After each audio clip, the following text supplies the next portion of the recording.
আজ আমরা চলেছি এক অলৌকিক গন্তব্যে। পশ্চিম মেদিনীপুরের কেশপুর ব্লকের ধলহারা গ্রামে অবস্থিত বাবা বটেশ্বরনাথের প্রাচীন মন্দির। এই মন্দির শুধু একটি পূজার স্থান নয়, এ এক ইতিহাস, এক অনুভব, এক বিশ্বাসের কেন্দ্র। শোনা যায় বহু বছর আগে একটি গরু প্রতিদিন একটি নির্দিষ্ট জায়গায় দুধ ঢালত। গ্রামের মানুষ বিস্মিত হয়ে খোঁজ নেয় আর খুঁজে পান মাটির নিচে থাকা একটি শিবলিঙ্গ। সেই থেকেই শুরু হয় বাবা বটেশ্বরের পূজা।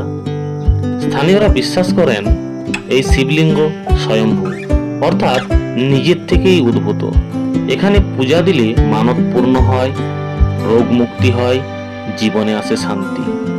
তাই ভক্তরা বছরের পর বছর আসেন হাত ভরে জল আর মন ভরে প্রার্থনা নিয়ে। বিশেষ করে ভাদ্র মাসে এই মন্দির প্রাঙ্গণ হয়ে ওঠে এক পুণ্যতীর্থ। হাজার হাজার পুণ্যার্থীর ভিড়।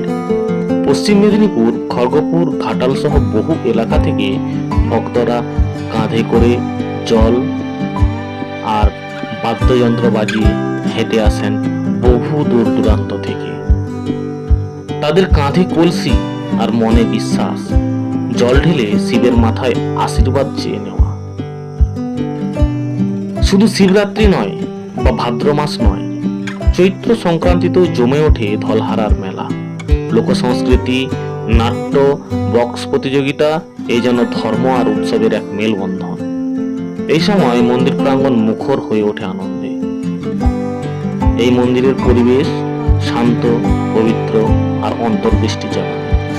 বাতাসে ধূপের গন্ধ, পাখির ডাক আর ভক্তদের স্তব্ধনী, সব মিলিয়ে আপনি যেন নিজেকে হারিয়ে ফেলবেন এক আধ্যাত্মিক জগতে। আপনি যদি আসতে চান তবে মেদিনীপুর, খড়গপুর বা ঘাটাল থেকে সহজেই ধলহারা পৌঁছতে পারেন। বাস, অটো কিংবা নিজস্ব গাড়ি সবই সহজলভ্য। বাইক নিয়েও শর্টকাট রাস্তা ধরে খুব সহজেই পৌঁছানো যায়। আর একবার যদি এখানে আসেন, মনের মধ্যে থেকে যাবে এই মন্দিরের পবিত্রতার ছাপ।